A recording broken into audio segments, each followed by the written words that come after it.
जे तू ना फड़दा। जय गुरु जी। शुक्राना गुरु जी। प्यारी संगत जी, आप सबको भी मेरा प्रणाम। साष्टांग प्रणाम गुरु जी को कि गुरु जी ने हम सबको अपनी शरण में बुलाया। थैंक यू ऑल्सो गुरु जी कि आपने ही मौका दिया है आपकी शरण में आने का और आपसे जुड़े सत्संग सुनाने का। शुक्राना गुरु जी, अनंतम शुक्राना। संगत जी, it's my pleasure to share Guru ji सत्संग टुडे। और मैं अपने और अपने फैमिली की जर्नी गुरु जी के साथ, जो कि गुरु जी ने इनिशिएट की और गुरु जी की ग्रेस से आज तक बनी हुई है, वो शेयर करूंगी गुरु जी की आज्ञा से। गुरु जी कोई भूल चूक हो जाए मुझसे तो मुझे माफ करना। लेकिन गुरु जी कहते थे कि आपकी जो जर्नी है गुरु जी के साथ, वो आपके फिजिकली गुरु जी से मिलने से पहले कहीं सैकड़ों जन्मों से पहले से जुड़ी हुई है और कहीं सैकड़ों जन्मों आगे तक जुड़ी रहेगी। लेकिन इस जन्म में गुरु जी की आज्ञा से मैं और मेरी फैमिली गुरु जी के सत्संग में एम्पायर स्टेट में पहली बार गए इन द ईयर 2001 में। वो पहला गुरु जी का जो दर्शन था, मैं कॉलेज गोइंग स्टूडेंट थी तब, वो बहुत ही अलग था, जैसा हमने कभी कहीं नहीं देखा था, किसी मंदिर में, किसी गुरुद्वारे में, किसी होली प्लेस ऑफ वर्शिप में। इतना डिवाइन एटमॉस्फेयर था, टोटल साइलेंस, एकदम शांति और अपनी गद्दी पे विराजमान गुरु जी। आई एम श्योर कि वहां पे बहुत सारी और संगत भी जमा होंगी उस दिन, लेकिन जब वो दिन याद आता है तो सिर्फ गुरु जी की प्रेजेंस याद है। हम गए और बैठे, गुरु जी ने आज्ञा दी तो हम वहां बैठ गए, चाय प्रसाद पिया, लंगर प्रसाद खाया। हमें जो गुरु जी के पास अंकल लेके आए थे, God bless him, Guru ji always keep him in his sharan, उन अंकल ने हमें पहले ही समझा दिया था कि आपने गुरु जी से कुछ बोलना नहीं है। लेकिन ये चीज सुननी उनसे और एक्सपीरियंस करनी हमारे लिए थोड़ी डिफरेंट थी, बिकॉज जब हम गए हमें लगा कि अगर हम कुछ बोलेंगे नहीं तो हमारी प्रॉब्लम कैसे समझेंगे गुरु जी, बिकॉज हम सब गुरु जी की अलग अलग क्लासेस में होते हैं। और तब मेरी समझ इतनी थी कि, और ये बात सही है कि आप जब भगवान से कनेक्ट करने की कोशिश करते हैं एज ह्यूमन, अक्सर हमारा एक मकसद उसके पीछे होता है, हम थोड़ी सेल्फिश होते हैं। जब हमें कोई प्रॉब्लम होती है या कोई दिक्कत आती है और वो चीज अगर ह्यूमनली हमसे सारे उपाय लगाने के बाद सॉल्व नहीं होती, हमें लगता है कि अब हमें एक डिवाइन सहारे की जरूरत है, ये चीज ह्यूमनली पॉसिबल नहीं है, ये अब एक कोई डिवाइन पर्सनालिटी ही, भगवान ही ठीक करेंगे। तो ऐसा मेरी फैमिली की कुछ सिचुएशन थी उस समय जब हम गए। तो हम ये नहीं समझ पा रहे थे कि अगर हम बताएंगे नहीं कि जो प्रॉब्लम हम फेस कर रहे हैं तो गुरुजी उसे सॉल्व कैसे करेंगे। एनी हाउ जो संगत अंकल हमें लेके गए थे, उन्होंने कहा था कि चुप रहना, तो हम चुप रहे। बहुत ब्यूटीफुल डिवाइन एक्सपीरियंस था। और जब हम उठ के जाने लगे तो गुरुजी ने बड़े प्यार से मेरी मदर से बात की और कहा कि कल फिर आ जाएं। तो जैसे गुरुजी, क्योंकि गुरुजी हमारे सामने विराजमान थे, हमें नहीं समझ में आया था पहली गुरुजी के दर्शन में कि गुरुजी साक्षात भगवान हमारे सामने बैठे हैं। वो जैसे हमें फिजिकली सामने अपीयर हो रहे थे, उसी तरह से हमने भी उनको, उनकी प्रेजेंस को फील किया। और जब उन्होंने एक बात कही मेरी मदर से कि कल फिर आ जाएं, तो मेरी मदर ने भी एकदम ही स्पॉन्टेनियसली उस बात का जवाब दिया कि गुरुजी कल तो हम नहीं आ सकते, कल तो हमें वैष्णो देवी जाना है। जैसे मेरी मदर ने ये बात बोली तो गुरुजी ने उनको फिर पलट के कहा कि तो फिर यहां क्या लेने आई है, वहां ही जा। अब हम बड़े हैरान। गुरुजी से हमें यह भी पता था कि ज्यादा सवाल जवाब नहीं करने से बोलना ही मना था, तो उसके अलावा हमने कुछ कहा नहीं। कंफ्यूज होके हम अपने घर वापस आ गए। पूरी रात ये बात सोचते रहे, और जो बात अब समझ में आती है, जो गुरुजी ने समझाई है कि एक जगह पे अपनी श्रद्धा लगाइए, एक जगह भक्ति कीजिए। वो गुरुजी हो, साईं बाबा हो, वैष्णो देवी हो, all are one divine light. जैसे कि हम अपने गुरुजी को वन डिवाइन लाइट मानते हैं, all are one divine light. शायद गुरुजी ने यही बात हमें समझानी थी एज आवर फर्स्ट लेसन उनके दरबार में, जो पहली सीख थी।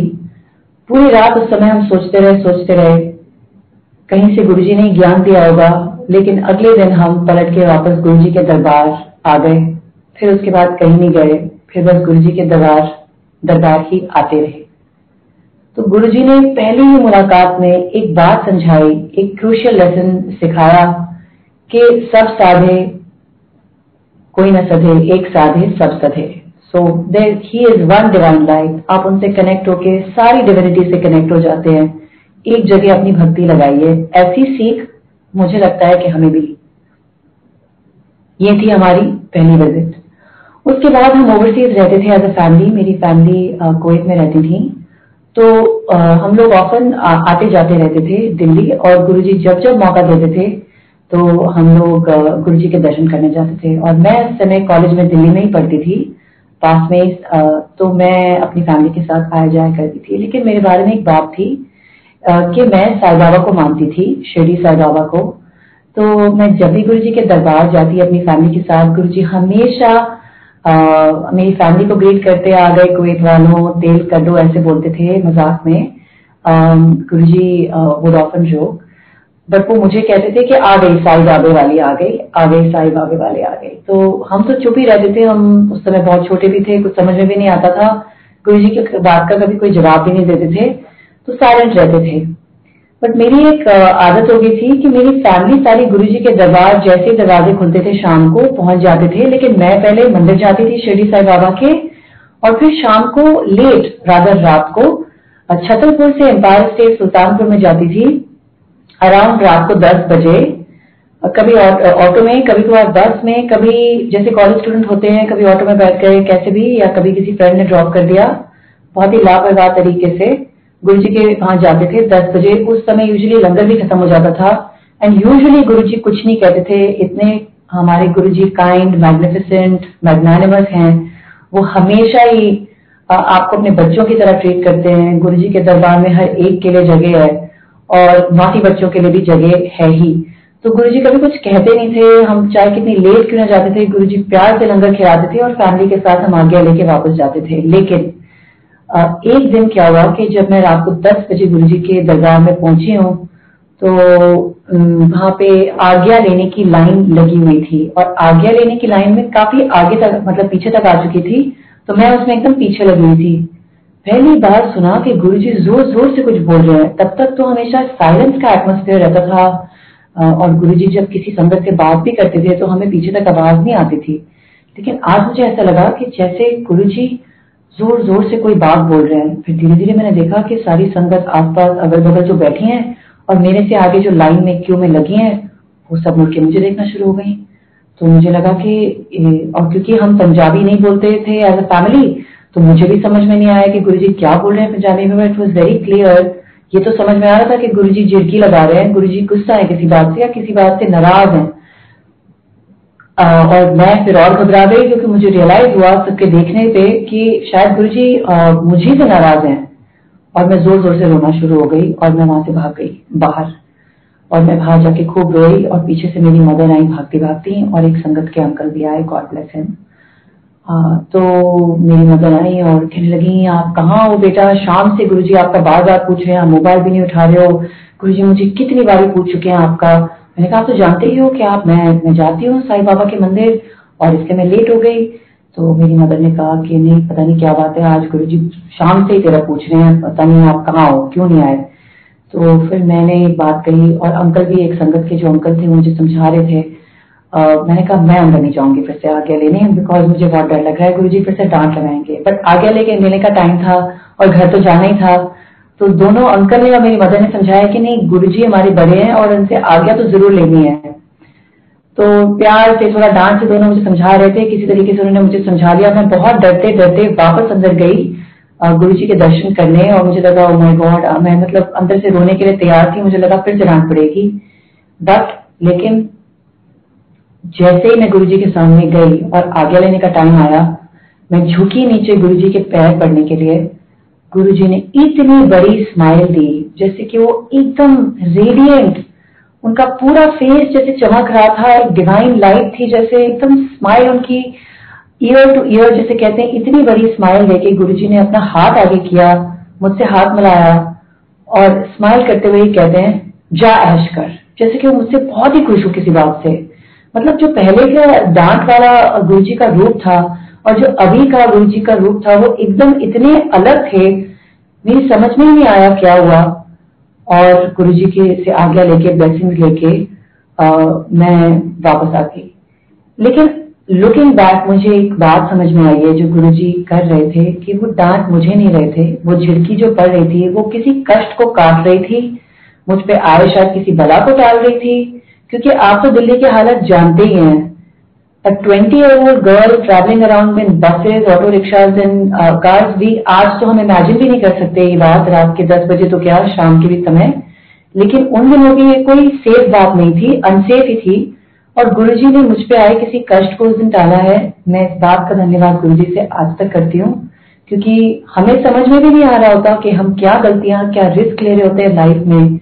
लेकिन आपको प्रोटेक्ट करने वाले, आपको उस समय भी संभालने वाले, जो आपको पता भी नहीं है कि आप रिस्क में हैं, वो सिर्फ गुरुजी हैं।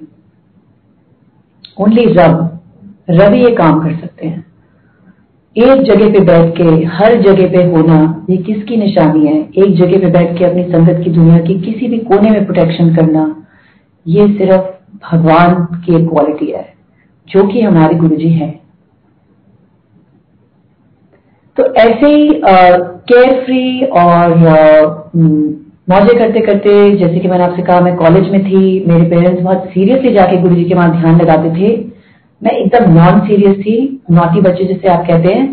और जैसे गुरुजी के पास भी बैठते थे हम, एकदम उनकी गद्दी से लग के, लेकिन ध्यान इधर उधर ही होता था, इधर उधर ही होता था।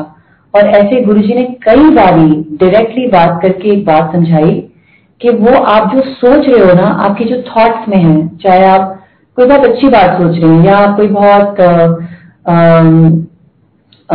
डीप बात सोच रहे हैं या कोई नेगेटिव बात सोच रहे हैं, लेकिन गुरुजी को कई बार गुरुजी ने ये रियलाइज कराया मुझे डायरेक्टली कि गुरुजी कैन रीड माय थॉट्स। उनको पता है कि बगैर बोले आपके मन में क्या चल रहा है। और ये अभी की बात, तभी की बात नहीं है, आज तक की भी बात है। गुरुजी समाधि भी ले चुके हैं, but he knows what is going on in your mind. तो ये एक बात है कि गुरुजी से direct connection is important, because Guruji आपकी एग्जैक्टली वो बात समझते हैं जो आप किसी को, आपको कहने की जरूरत नहीं है। आप डायरेक्टली अपनी बात गुरुजी से कहिए, अपनी सारी थॉट्स गुरुजी की तरफ डाइवर्ट कीजिए। कोई प्रॉब्लम है, गुरुजी कहते थे कि अपनी हाईएस्ट से हाईएस्ट प्योरेस्ट थॉट्स से लेके सबसे नेगेटिव थॉट्स, सब कुछ share with me like a best friend. और यही डायरेक्ट कनेक्शन है गुरुजी के साथ, कि आप सब कुछ गुरुजी के साथ शेयर कीजिए। गुरुजी आपको डायरेक्टली कनेक्ट भी होते हैं और आपको डायरेक्टली गाइड भी करते हैं। अब शुरू हुआ टाइम ऑफ माय हीलिंग। जब हम गुरुजी के पास जाते हैं, हमें पता भी नहीं होता कि हमारे अंदर क्या क्या ऐब हैं, हमारी कितनी हीलिंग होनी है।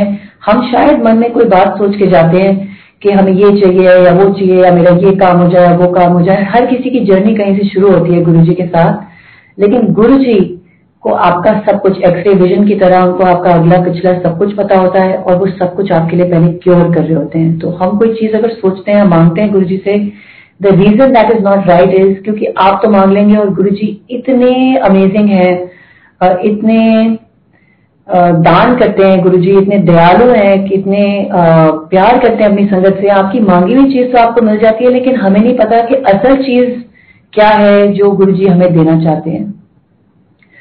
तो ऐसी एक बात हुई कि मेरी राइट आई में बार बार एक ऑपरेशन होता था। मेरा 3 बार ऑपरेशन हो चुका था और बार बार वो प्रॉब्लम वापस आती थी और फिर से मेरी आंख बेसिकली स्वेलअप हो जाती थी, सूजन आ जाती थी और एक आंख बंद हो जाती थी। तो उसको वापस खोलने के लिए एक तरीके से ओपन आई सर्जरी करनी पड़ती थी। तीसरी सर्जरी तक मैं खुद भी बहुत परेशान हो गई थी और इस बारी तीसरी सर्जरी में डॉक्टर ने खुद ही हमसे कह दिया, एक नया डॉक्टर के पास हम दिल्ली में गए थे और उन्होंने कहा कि ये सर्जरी सॉरी खराब हो गई, कल आ जाएगा ठीक कराने। तो जो प्रॉब्लम आंख की थी वो और भी खराब हो गई और उस दिन उन्होंने हमको मतलब मेरी और मेरी मदर को डॉक्टर ने हॉस्पिटल से रिलीज किया, लेकिन मेरी एक आंख पे पट्टी बंधी हुई थी पायरेट्स की तरह। तो ये पट्टी बांध के शाम का समय था, थर्सडे फ्राइडे सैटरडे संडे, हमें सारे दिनों को परमिशन थी गुरुजी की दरबार जाने की, क्योंकि हम लोग इंडिया में रहते नहीं थे। तो जब आते थे तो गुरुजी चारों दिनों दर्शन करने की आज्ञा देते थे। तो उस दिन एक संगत डे था, गुरुजी का डे था, तो हम लोग सीधा हॉस्पिटल से पट्टी बंधवा के गुरुजी के पास पहुंचे। अब क्योंकि हॉस्पिटल से आ रहे थे तो लेट हो गया था और गुरुजी के वहां 9 बजे लंगर लग जाता था। तो ऐसे लंगर लगने ही को था, हम आके बैठे तो संगत में जैसे अगर आप देखते हैं किसी को पट्टी इतनी बड़ी लगा के आंख पे आ रहे तो ये चीज बहुत विजिबल होती है। तो जैसे ही लंगर खुला और गुरुजी ने आज्ञा दी, हम बैठे लंगर खाने के लिए। तो जो आस पास संगत बैठे थे उन्होंने पूछा मेरी मदर से कि ओ नो, ये आपकी बेटी को क्या हो गया। तो उसी समय गुरुजी के पैर दबा रही सेवा करती एक आंटी पास में बैठी थी जो बातें हमारी सुन रही थी। तो मेरी मदर ने संगत आंटी को कहा कि देखिए ना, इन्होंने फलाने फलाने हॉस्पिटल में मेरी बेटी की आंख की सर्जरी खराब कर दी है, अब तो गुरुजी इसको ठीक करेंगे। तो जो आंटी दूसरी आंटी गुरुजी की सेवा करी थी उन्होंने ये बात सुनी और उन्होंने कहा, ये देखिए गुरुजी ये आ जाते हैं सर्जरी कराने से पहले तो उन्होंने आपसे पूछा नहीं, लेकिन अब आपको देखो ना ठीक करने के लिए कह रहे हैं जब सब बिगड़ गया है। लेकिन संगत कभी मजाक में या किसी भी वजह से कोई भी बात कह सकते हैं, लेकिन गुरुजी कभी किसी को जज नहीं करते थे और गुरुजी के दरबार में कोई भी सही या गलत स्टेप्स नहीं होते थे। आपको बस गुरुजी को प्यार से अप्रोच करना था और है, और गुरुजी आपके लिए सब कुछ, सारी आपके जो इश्यूज हैं, सारी आपके जो प्रॉब्लम्स हैं वो अपने आप बने बिना कहे बिना मांगे सॉल्व करते हैं। तो आंटी ने तो मजाक में ये बात कह दी, लेकिन गुरुजी ने बड़े प्यार से मेरी मदर को कहा कि जाओ एक कलश लेके आओ। तो हम अगले दिन एक कलश लेके गए। मैं आपको शॉर्ट में ये सारे सत्संग सुना रही हूँ।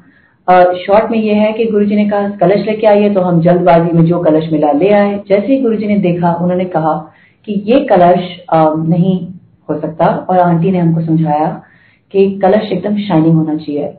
तो आज भी कोशिश होनी चाहिए या रहती है कलश की शाइनिंग रहे, क्योंकि आप जानते हैं कि कॉपर के कलश होते हैं वो ऑक्सीडाइज होते हैं, लेकिन उनको साफ करना और शाइनिंग क्लीन रखना ये गुरुजी की आज्ञा थी और इस आज्ञा एक हुक्म था और इस हुक्म का पालन करना चाहिए। तो ये गुरुजी ने डायरेक्टली समझाया अपने वर्ड से कि कलश एकदम शाइनिंग होना चाहिए। फिर अगले दिन हम एकदम साफ शाइनिंग कलश लेके आए। संगत जी, गुरुजी ने कलश ब्लेस करके दिया। उस कलश से मैं आज तक आधे का पानी पी रही हूँ जैसे कि गुरुजी ने हुक्म दिया था, और आधे से नहा रही हूँ। और उस कलश के पानी को पीते पीते आज कितने साल हो गए हैं, और मैं कभी उस सर्जरी को ठीक कराने नहीं गई वापस। जो मेरी आंख पे पट्टी बंधी थी, कलश के पानी पीते पीते पहले आंख की सूजन कम हुई, फिर उसके बाद पट्टी उतरी, और उसके बाद वो दिन आज का दिन है, ऑलमोस्ट 15-20 साल हो गए हैं, कभी मेरी आंख में वो प्रॉब्लम फिर से नहीं आई। बस गुरुजी का जो कलश है वही एक उपाय है जो मैं आज तक कर रही हूँ। सो टू से कि ये गुरुजी की जो ब्लेसिंग्स होती हैं, चाहे वो डायरेक्ट किसी और हुक्म में, किसी और उपाय में रूप लेती हैं या कलश का रूप लेती हैं, लेकिन ये एक डिवाइन ब्लेसिंग है।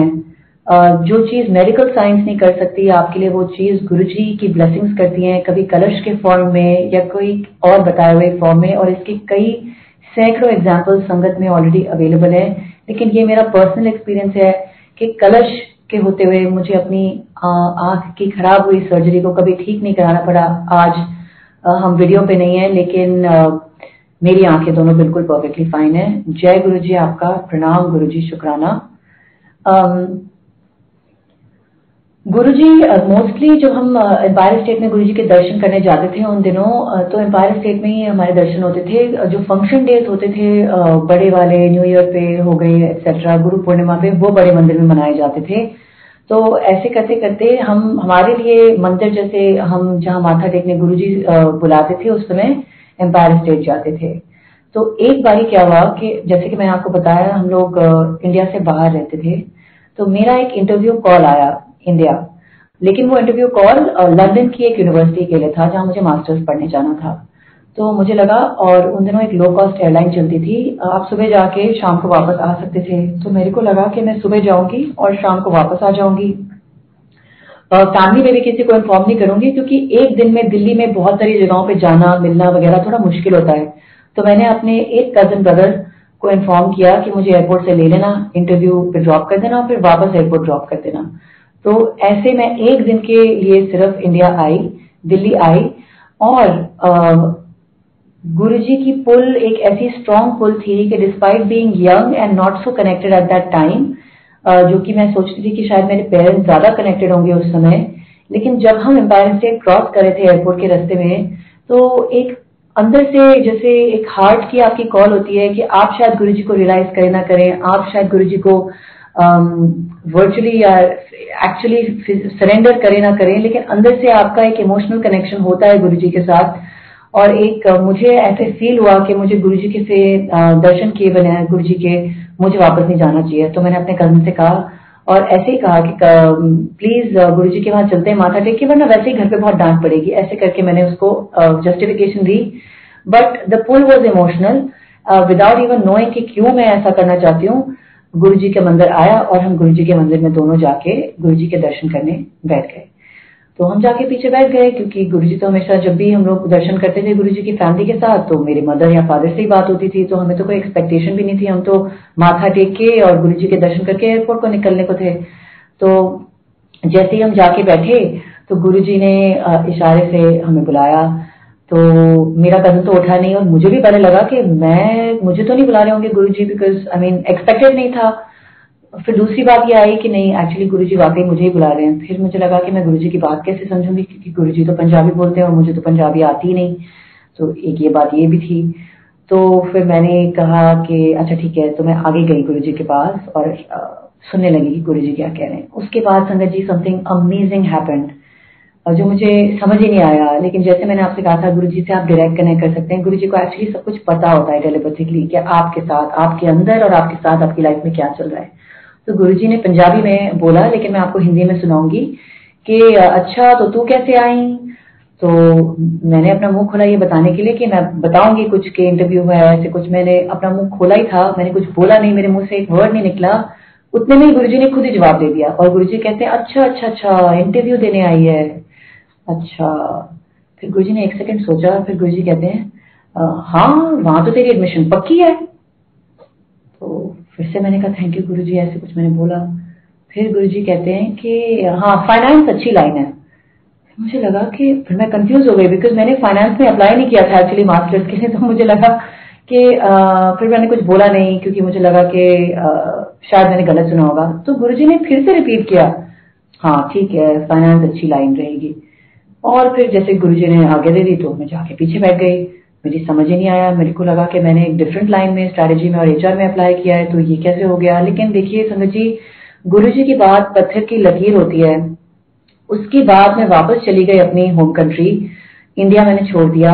कई महीने बीत गए, उस यूनिवर्सिटी की एडमिशन डेडलाइन आके चली गई, मेरा एडमिशन हुआ नहीं। मैंने उनसे कांटेक्ट किया और कहा कि आप मेरा एडमिशन, क्या हुआ मेरे एडमिशन का। तो उन्होंने कहा एक्चुअली हम डिसीजन नहीं ले पा रहे हैं, आप वेट लिस्ट पे हैं।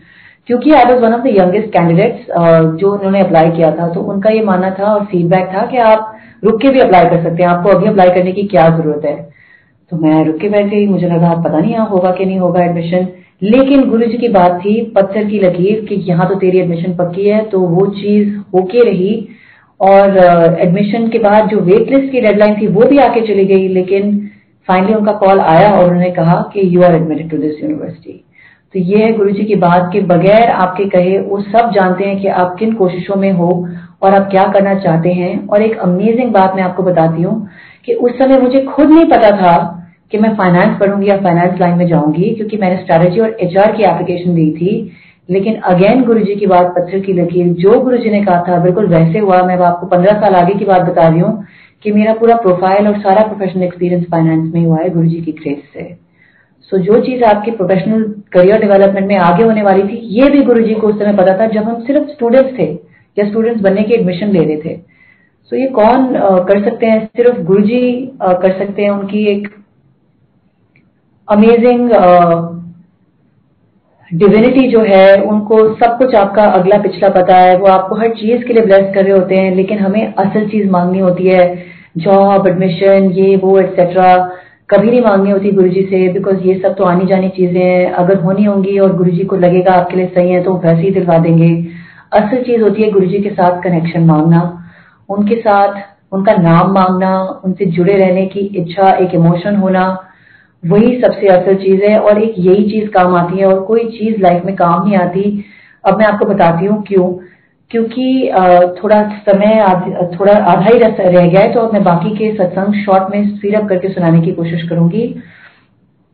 मेरा एडमिशन हो गया और मैं लंदन चली गई। जब मैं लंदन चली गई तो उसके बाद जो पहली छुट्टियां थी उनमें मैं 2006 जनवरी में वापस दिल्ली आई, और जब वापस दर्शन करके हॉलिडे मना के स्टडीज के लिए वापस जाने का प्रोग्राम आया, तो पहले गुरुजी ने एडमिशन तो करा ही दिया था। इस बारी जब आज्ञा ली गुरुजी से, तो चली रात का लेट समय था और चंद संगत रह गई थी, और गुरुजी जैसे अपने रूम से गद्दी तक आ रहे थे, तो बीच में जब हम सारी संगत उनके पैर पांव पड़ रहे थे और आज्ञा ले रहे थे, तो जब मेरा नंबर आया तो मेरी मदर मुझे ना पीछे से कह रही थी कि बता देना गुरुजी को कि आज तुम जा रहे हो वापस, you are going back to London, तुम्हारी फ्लाइट है।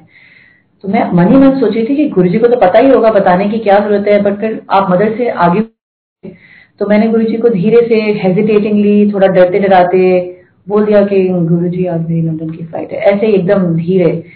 तो मैं इस समय गुरुजी के झुकी हुई थी गुरुजी के आगे, तो गुरुजी ने लाउडली बोला कि अच्छा तो फिर जा मुंडा फंसा। तो सारी संगत हंसी और मुझे लगा कि मैंने शायद ध्यान से सुना नहीं है, बिकॉज मुझे लगा कि ये नहीं हो सकता कि गुरुजी ने ऐसा कुछ बोला होगा, क्योंकि हमारी अपनी एक लिमिटेड अंडरस्टैंडिंग होती है। तो फिर गुरुजी ने, उनको तो पता ही था कि आपके माइंड में क्या चल रहा है, तो मैंने माइंड में सोचा कि शायद गुरुजी ने ऐसा नहीं बोला, तो डाउट क्लियर करने के लिए गुरुजी ने फिर से लाउडली ये बात बोली कि जा मुंडा फंसा। बट गुरुजी, तो मैं कंफ्यूज होके फ्लाइट चढ़ के लंदन आ तो गई दिल्ली से, बट मेरी समझ में नहीं आया कि गुरुजी ने क्या बोला, क्योंकि ऐसी कोई बात भी नहीं थी, ऐसा वाकई देयर वाज नो, मतलब ऐसा कुछ नहीं था कि देयर वाज अ बॉय और अ फ्रेंड या कुछ भी। तो मुझे लगा कि गुरुजी ने ऐसी बात क्यों बोली मेरे लिए, बट गुरुजी को तो सब पता ही होता है। विद इन 1 मंथ मेरे जो फ्यूचर हस्बैंड हैं वो अपीयर हुए, वो मेरे सीनियर थे उसी कॉलेज में जहां मैं पढ़ रही थी, और जैसे ही वो आए तो मैंने अपनी मदर से कहा कि माँ आप गुरुजी से पूछो ऐसे ऐसे है। तो आप देखिए लंदन में मैं पहली बार अपने टू बी हस्बैंड से मिली भी नहीं थी, just was introduced as student, और मैंने अपनी मदर से पूछा, उन्होंने गुरुजी को अप्रोच किया, और जैसे ही वो उन्होंने गुरुजी से अप्रोच किया, गुरुजी ने कहा कि उसको बोलो गो है और शादी वहीं पे होनी है, is a very good boy, very good family. तो दिल्ली बैठे बैठे गुरुजी मतलब एक यंग गर्ल को पढ़ाई की ब्लेसिंग दे सकते हैं, मैरिज की ब्लेसिंग दे सकते हैं। और मेरी मदर ने खासतौर पे मुझे एक बात याद दिलाई थी कहने के लिए संगत में, शायद आप में से सुन रहे किसी संगत के लिए एक मैसेज हो, कि इन द इनिशियल डेज जब मैं स्टूडेंट होती थी तो मेरी मदर और फादर जैसे कि बोलते ही हैं, हमेशा गुरुजी से पूछते कि गुरुजी इसकी शादी करा दो, गुरुजी इसकी शादी करा दो। तो गुरुजी हमेशा मेरी तरफ देखते थे, और जैसे मैं उनके सामने साइलेंटली बैठती थी, but mentally I was not ready, और मैं हमेशा ही मतलब मेरा नाम होता था। गुरुजी हमेशा बगैर मुझसे फिजिकली पूछे मेरे जवाब मेरे पेरेंट्स को देते थे कि नहीं अभी टाइम नहीं है, नहीं अभी ये करना नहीं चाहती, उनको हमेशा ही पता होता था। तो एक बात मैंने अपनी मदर से कही थी, उनको टालने के लिए एक बार ही कही थी कि गुरुजी से, माय मदर यूज्ड टू से कि आप बेटा आप शादी कब करोगे, आपको कर लेना चाहिए, अब you know time is right, ये वो।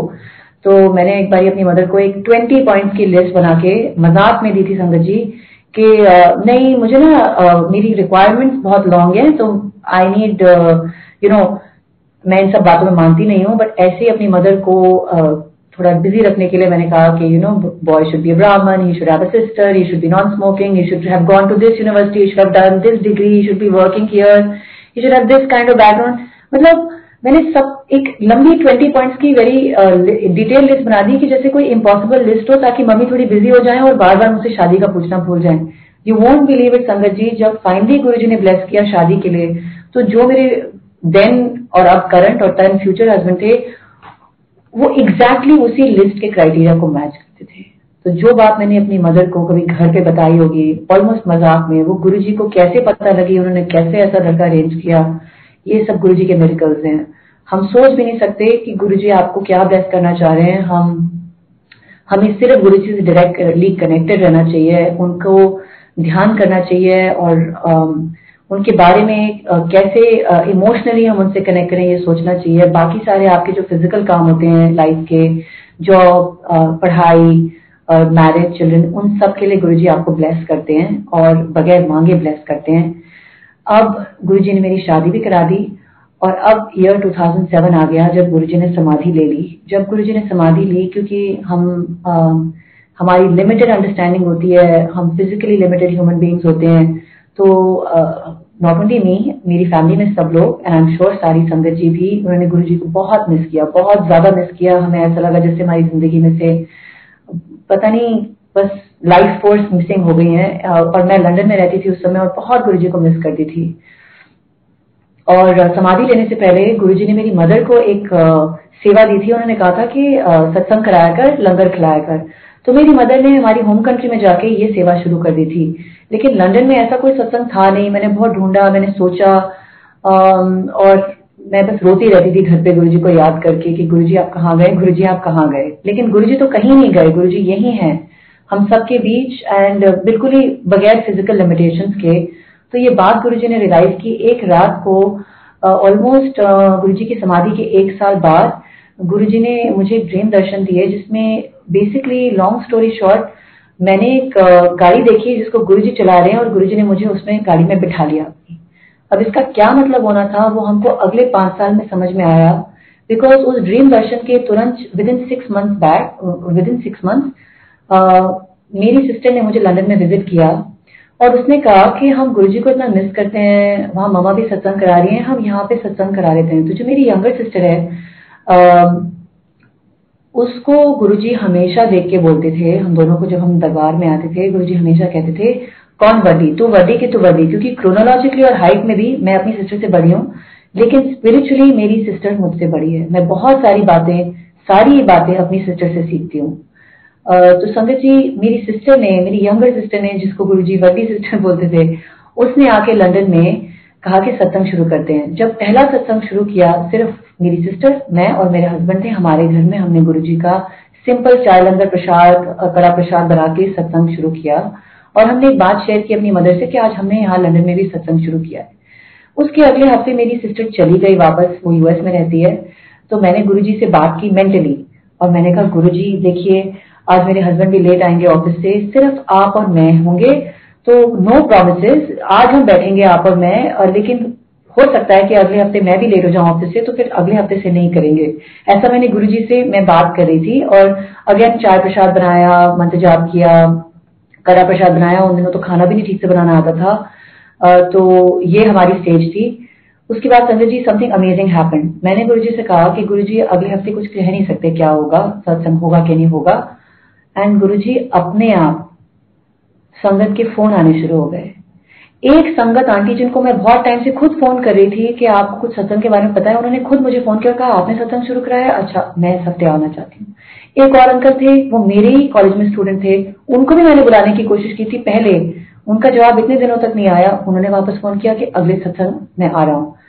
एंड ऐसे करते करते पहले 3-4 जो गुरुजी की संगत चोजन थी, उन्होंने लंदन संगत में आके शिरकत की, हमारा सत्संग हुआ गुरुजी का। एंड उसके बाद दिस वाज द ईयर अप्रैल 2009। अप्रैल 2009 में गुरुजी ने सत्संग शुरू कराया ऑन अ थर्सडे इवनिंग, और उसके बाद फॉर 6 इयर्स टिल 2015, जब तक गुरुजी ने मेरा स्थान नहीं बदला, लंदन से मुझे सिंगापुर नहीं शिफ्ट किया, हर थर्सडे को शाम 7 बजे गुरुजी का सत्संग हुआ है। गुरुजी ने अपने आप ही सत्संग शुरू करा दिया। जो लंदन में हम लोग सत्संग ढूंढते रहते थे कि किसके साथ करें, ओवर दो 6 इयर्स गुरुजी ने पूरा गुरु परिवार बना दिया लंदन में।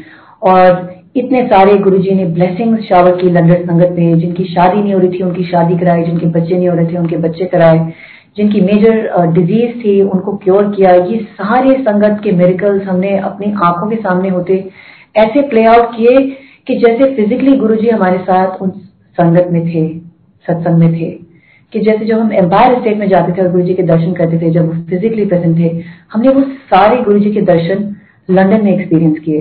और यहां से गुरुजी ने समझा दिया कि Guruji is not limited by physical space. Guruji किसी स्थान या किसी एक जगह पे नहीं है। गुरुजी भगवान है, वो हर स्थान पे और हर जगह में है।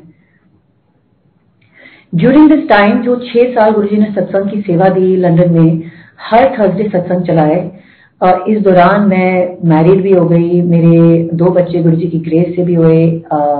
और दोनों दौरान जैसे कि आप जानते हैं, कभी हॉस्पिटल जाना होता है डिलीवरी के लिए, कभी 40 डेज के हमारे वहाँ एक प्रथा है। लेकिन ड्यूरिंग दिस टाइम गुरुजी अपने आप ही संगत भेजते रहे। गुरुजी ब्लेस द लंदन संगत, वो आते रहे, वो गुरुजी की सेवा करते रहे। हम में से कोई भी कुछ नहीं कर रहा था, सब कराने वाले गुरुजी थे।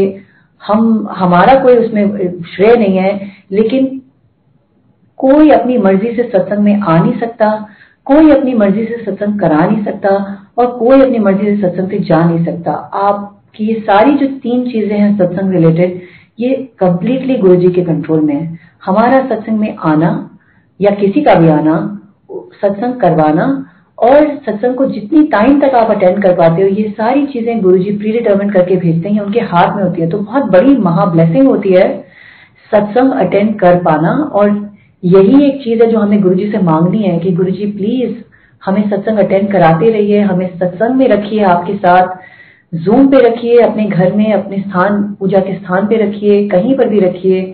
फिजिकली बड़े सत्संग जब होते थे उनमें रखिए, लेकिन प्लीज गुरुजी हमें जोड़े रखें, हमें आपका दर्शन होता रहे, हम आपसे कनेक्टेड होते रहें डायरेक्टली।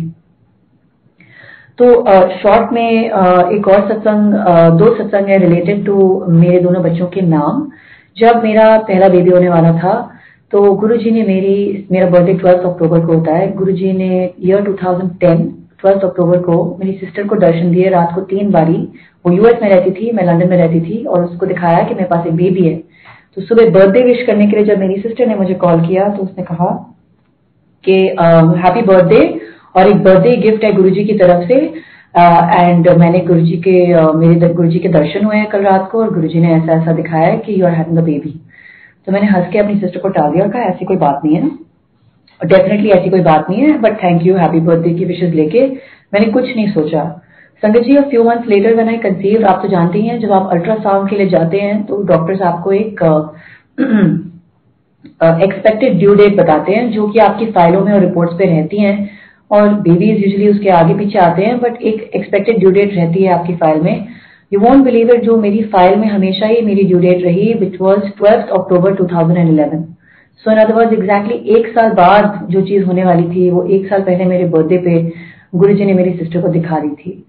जब मेरा बेटा पैदा हुआ, उसके 1 महीने पहले से ही मेरी मदर आ गई और चुपचाप घर में बैठी रहती थी। तो मैं उनके ऊपर हंसती थी और कहती थी, मम्मी आपको थोड़ा देर से आना था ताकि आप थोड़ा देर से रुकते, इतनी जल्दी आके आप क्यों आ गए हो? मतलब अगर आप लिमिटेड टाइम के लिए आए हो, अगर आप बहुत ही टाइम के लिए रह सकते हो तो बहुत अच्छी बात है।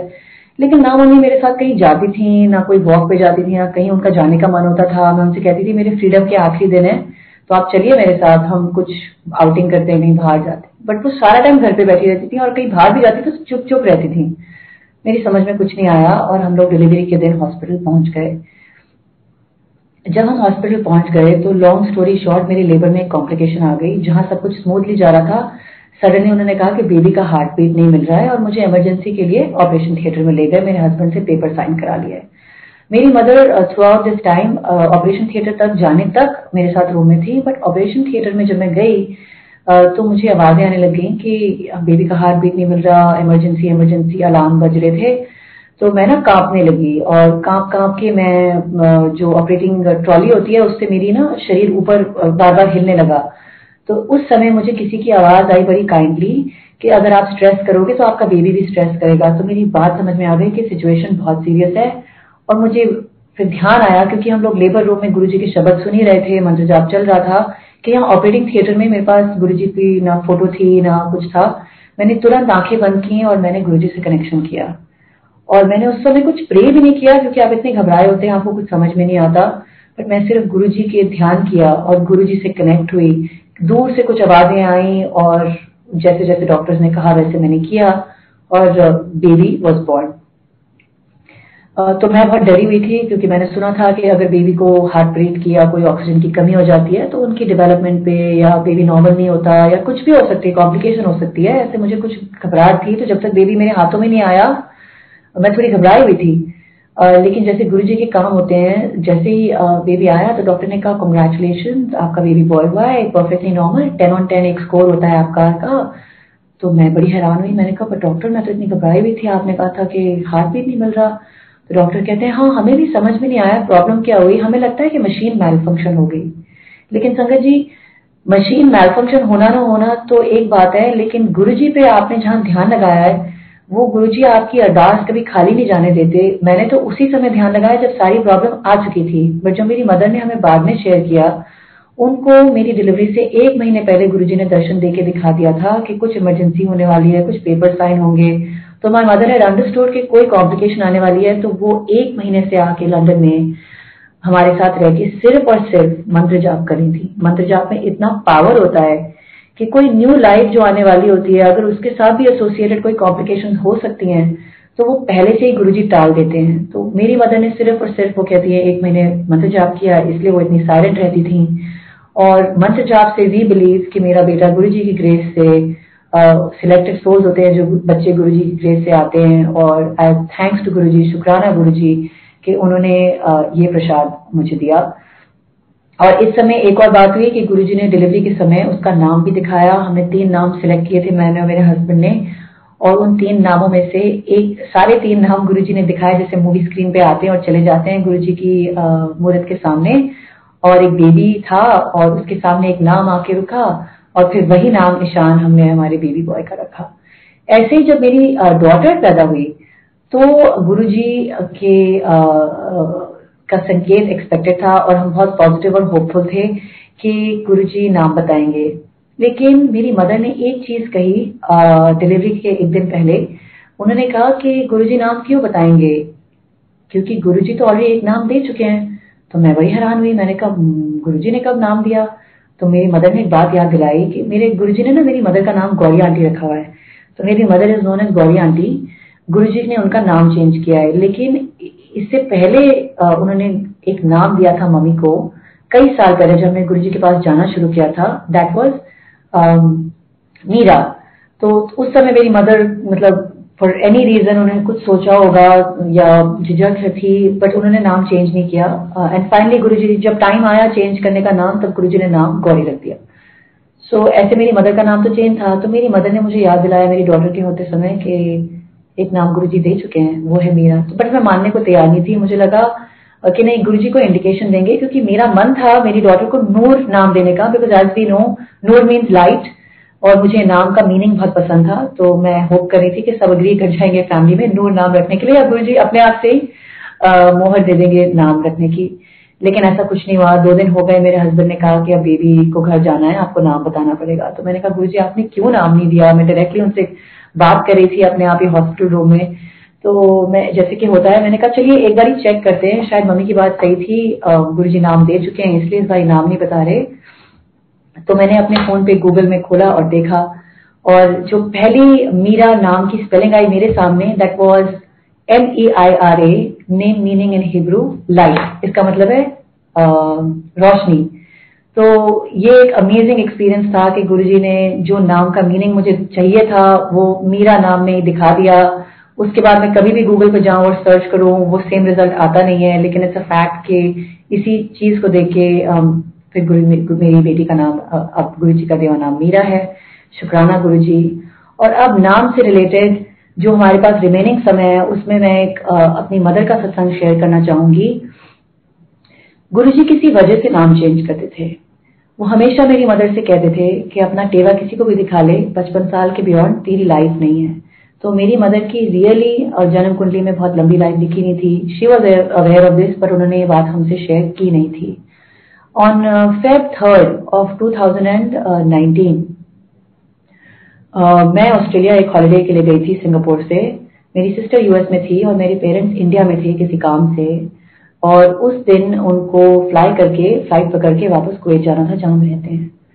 आप यकीन नहीं करेंगे, शाम 7 बजे ऑस्ट्रेलिया टाइम मैंने एक रेस्टोरेंट में एंटर किया जहाँ शिव भजन चल रहे थे। तो ये पहला संकेत था गुरुजी की प्रेजेंस का, जो कि आप ऑस्ट्रेलिया में एक्सपेक्ट नहीं कर सकते। हम किसी बहुत दूर जगह गए थे, और विदिन 15 मिनट्स मेरे डैड का फोन आया कि बेटा आपकी मम्मी की तबीयत बहुत खराब हो गई है, डॉक्टर्स ने कहा है कि कोई उम्मीद नहीं है, आप लोग फैमिली को बुला लीजिए। आई वाज शॉक्ड, मैं आपको बता नहीं सकती कि वो शॉक क्या था कि मदर को एकदम से सडनली क्या हो गया। मैं इतनी शॉक में थी कि मेरे हस्बैंड ने फ्लाइट बुकिंग की और अपने मन को शांत करने के लिए, क्योंकि ऑस्ट्रेलिया से कुवैत तक पहुंचना एक और 20 घंटे 24 घंटे की जर्नी होने वाली थी और तब तक कोई न्यूज नहीं आने वाली थी, कुछ नहीं। मैंने अपने मन को काम करने के लिए गुरुजी की ग्रंथ पढ़ने का सोचा, लेकिन गुरुजी की ग्रंथ मेरे पास थी नहीं, मैं ट्रैवलिंग में थी, मंदिर से लेके नहीं आई थी अपने साथ। तो मैंने सोचा मैं ऑनलाइन पढ़ूंगी गुरुजी के वेबसाइट पे। और जो मैंने पहला गुरुजी का सत्संग उस दिन जाके उस वेबसाइट पे पढ़ा, जो कि मैंने सोचा था कि जो पहले पेज पे पहला सत्संग खुलेगा, मैं कोई वहम नहीं पालूंगी, कोई सिलेक्शन नहीं करूंगी, जो पहला पहला खुलता गया लिंक वहीं पे हम पढ़ते जाएंगे। और जो पहला लिंक खुला गुरुजी की, जो सेकंड उन्होंने इंडिकेशन दी अपनी प्रेजेंस की, वो सत्संग was labelled Guruji gives my mother a new life. अब हमने फ्लाइट बोर्ड की और ऑस्ट्रेलिया से सिंगापुर तक आधे रास्ते जब पहुंचे तो घर फोन किया पता करने के लिए, तो पापा ने कहा बेटा she has been placed on ECMO. Google जिंदाबाद। जब हमने एक्मो देखा तो पता लगा that is artificial life support. कुछ समझ में नहीं आ रहा था, इतना डर भी लग रहा था और शॉक में भी थे। मंत्र जाप करते करते वो लंबी फ्लाइट बीती और हम लोग पहुंच गए वापस कुवैत। मैं, मेरी सिस्टर, मेरे हस्बैंड, मेरे बच्चे, हम सब मेरे फादर के पास पहुंच गए। मॉम को जब हमने आईसीयू में देखा, उनके सर से लेके पांव तक इतनी ट्यूब्स लगी थी कि देखना भी मुश्किल था और मंत्र जाप के अलावा हम कुछ कर नहीं सकते थे। हमें तो आईसीयू में जाना भी अलाउड नहीं था, हम बस घंटों बाहर आईसीयू के बैठ के वेट करते रहते थे कि कोई न्यूज देंगे डॉक्टर। बट रोज डॉक्टर्स न्यूज देते थे कि नो इम्प्रूवमेंट, उनकी लंग्स 100% ऑलमोस्ट 100% फेल हो चुकी थी, काम ही नहीं कर रही थी, इसलिए उनको एक आर्टिफिशियल लाइफ सपोर्ट जो लंग्स को बाईपास करती थी वो लगाया गया था। 2 दिन बाद मेरी मदर का हम मोबाइल लेके घूमते रहते थे, क्योंकि मदर तो थी नहीं, तो पता नहीं फॉर सम रीजन उनका मोबाइल हमारे पास था, उसमें बैटरी भी थी समहाउ, और वो फोन बजा और एक अंकल का फोन आया हरियाणा से। एंड यू वोंट बिलीव संगत जी, उन्होंने कहा कि आप गौरी त्यागी की फैमिली से बोल रहे हैं। तो हमने कहा जी, लेकिन वो इस वक्त बहुत बीमार है, वो फोन पे नहीं आ सकती। तो उन्होंने कहा कोई बात नहीं, आप फैमिली मेंबर होके भी हेल्प कर सकते हो। एक्चुअली हरियाणा गजेट ऑफिस से बोल रहा हूँ और उनके नाम चेंज का एक लास्ट ऑफिशियल स्टेप रह गया था, तो उसकी पेमेंट हमको क्लियर नहीं हुई थी, क्या आप पेमेंट भिजवा सकते हैं? संगत जी, इमीडिएटली वी रियलाइज गुरु जी की जो बात थी नाम चेंज करने की, कि ऑलमोस्ट जो सब लोग मेरी मदर को गौरी आंटी के नाम से जानते थे, लेकिन वो कंप्लीट नहीं हुआ था नेम चेंज। तो हमने इमीडिएटली ये चीज सॉल्व की और मेरी मदर का जो रिकवरी प्रोसेस था, गुरु जी की ग्रेस से मम्मी को न्यू लाइफ उन्होंने देनी चाहिए थी, ये बात तो क्लियर थी। लेकिन जो हम आपको स्टेप्स बता सकते हैं उसमें से नेम चेंज जिस दिन फाइनल हो गया वो था 13 फरवरी के करीब। हरियाणा गजेट ऑफिस से हमको एक मैसेज आया कि अब आप पब्लिश नेम देख सकते हैं, which is the last official step of name change. वो आया, हम खुशी खुशी वो लेके गए कि मम्मा को एक माइक होता था, आप उसके थ्रू थोड़ी देर के लिए फोन पे मदर से बात कर सकते थे आईसीयू के थ्रू विजिटिंग आवर्स में। हमने सोचा हम बताएंगे हमने क्या अमेजिंग चीज देखी उस दिन।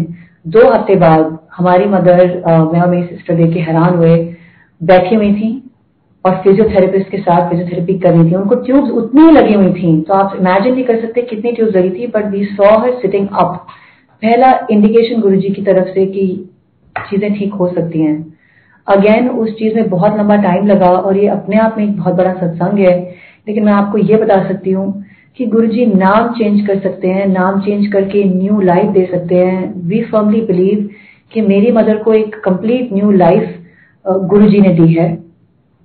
And all I can tell you is कि इस दौरान हमारी फैमिली ने सिर्फ गुरुजी को प्रे किया है। 2 महीने वो हॉस्पिटल में रही, उसमें से ऑलमोस्ट 1 महीना आईसीयू में और 1 महीना वार्ड में।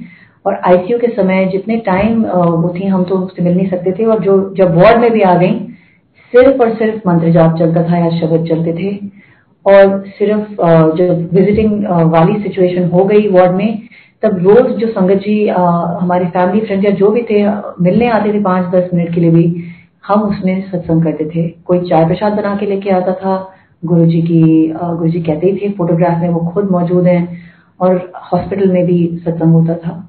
सो आप गुरुजी में अपना ध्यान लगाइए, आप गुरुजी की बाह पकड़िए, लेकिन मंत्र जाप any time is the most important element. हमें सिर्फ और सिर्फ गुरुजी के साथ डायरेक्ट कनेक्शन जोड़ना है और उनसे कनेक्ट होना है, और इसका एकमात्र माध्यम है अपने आप डायरेक्टली, बगैर आपको किसी और चीज के और सहारे की जरूरत, मंत्र जाप कीजिए, गुरुजी से डायरेक्टली बात कीजिए। मेंटली आपको मन में जो भी चल रहा है बताना है, वैसे तो गुरुजी खुद ही जानते हैं, लेकिन पाठ करने का एक ये भी तरीका है कि आप गुरुजी से बातें कीजिए और आपका 5, 10, 15, 30 मिनट का भी पाठ कब कंप्लीट हो जाएगा आपको पता नहीं लगेगा।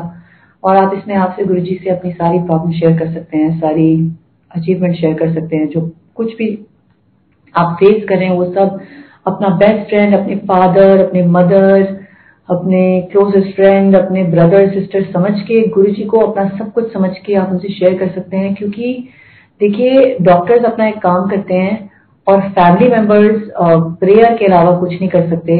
हम तो कुछ भी नहीं कर सके थे मेरी मदर के लिए, लेकिन जब हम कुछ ना कर सके, जब हम अपनी मदर के पास भी नहीं थे, उस समय उनको मौत के मुंह से वापस बचा के नई जिंदगी देने वाले सिर्फ और सिर्फ गुरुजी है। सो अगर गुरुजी किसी को न्यू लाइफ दे सकते हैं, आने वाली न्यू लाइफ के ऊपर जो संकट है उसे टाल सकते हैं, तो गुरुजी कुछ भी कर सकते हैं। हमें चाहिए कि हम गुरुजी से फिजिकल मटेरियलिस्टिक चीजें मांगने की बजाय उनसे असल चीज मांगे, वो है नाम। उनसे कनेक्ट करें मंत्र जाप के थ्रू, और जितनी श्रद्धा से हो सके उनका सत्संग अटेंड करें, अपने आप अकेले या फिजिकली संगत के साथ या जूम पे। आजकल तो ऑनलाइन पूरी दुनिया में सत्संग चल रहे हैं। और चाय प्रसाद पीजिए, ये ब्लेसिंग है, ये हीलिंग है। लंगर प्रसाद खाइए, ये ब्लेसिंग है, ये हीलिंग है। गुरुजी के बताए हुए बेस्ट पार्ट ये था कि कोई बहुत बड़े प्रवचन नहीं थे, लेकिन गुरुजी आपको नाम से, मंत्र जाप से over a long period of time इतना हील कर देते हैं और आपको इनसाइड आउट पहले नींबू की तरह कई इंस्टेंसेस में निचोड़ के लेकिन ब्रांड न्यू बना देते हैं एज अ स्पिरिचुअली वर्दी डिसाइपल, ताकि आप उनका अच्छे स्टूडेंट गुरुजी के बन सकें और यही बात और संगत से शेयर कर सकें, ताकि और हम सब संगत एक साथ गुरुजी से कैसे कनेक्ट हो सकते हैं इस चीज को हम बनाए रखें। So with that I would like to wrap up and say शुक्राना टू गुरुजी। शुक्राना गुरुजी, आपने एक एक ब्लेसिंग जो हम सबको दी है उसके लिए शुक्राना, एक एक आपकी रहमतों के लिए शुक्राना। लेकिन आपने जो भी ब्लेसिंग, जो भी मांगी हुई चीज नहीं दी है उसके लिए भी शुक्राना, क्योंकि आप हमारे लिए बेटर जानते हैं कि कौन सी चीज हमारे लिए बेनिफिशियल है लॉन्ग रन में, हमारी स्पिरिचुअल ग्रोथ के लिए, हमारी सोल की ग्रोथ के लिए। और प्लीज गुरुजी हमें ब्लेसिंग दीजिए कि हम नाम जप करते रहें, मंत्र जाप करते रहें, आपसे कनेक्ट करते रहें और सत्संग में जितना हो सके पार्टिसिपेट कर सके, या वन ऑन वन आपके साथ, या सत्संग में लाइव जुड़ के ऑनलाइन, या फिजिकली सत्संग ऑर्गेनाइज करके। बिकॉज हम और कोई भी काम कर लें लाइफ में गुरुजी, जॉब, पढ़ाई लिखाई, फैमिली की सेवा, वो सब एक तरफ है, लेकिन आपके साथ जो हमारा कनेक्शन है वो डिवाइन है, वो इटर्नल है, वो हमेशा रहना है। और हमें अपने सोल के लिए प्लीज अपने से कनेक्टेड रखिए। और इसके साथ मैं एक चीज सॉरी संगत जी बताना भूल गई थी, जो मैं बताना चाहूंगी।